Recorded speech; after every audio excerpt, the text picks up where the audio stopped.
Данок на имот се плаќа на недвижен имот, освен за оној имот за кој е ослободен од плаќање даночниот овразник.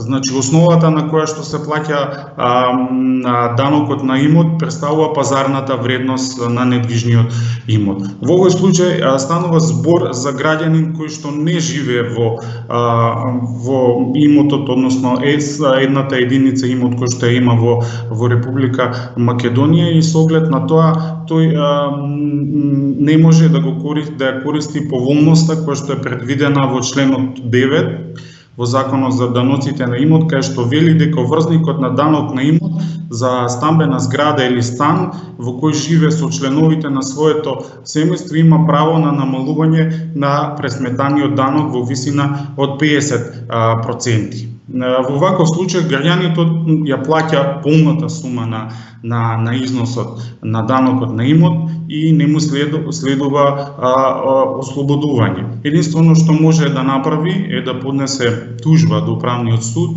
каде што би приговарал на утврдената пазарна вредност на неговиот недвижен имот. Дали би можел да тужи во Страсбург за дискриминација? Тој би можел да тужи, меѓутоа неговата тужба, односно апликација, би била отфрлена како недопуштена.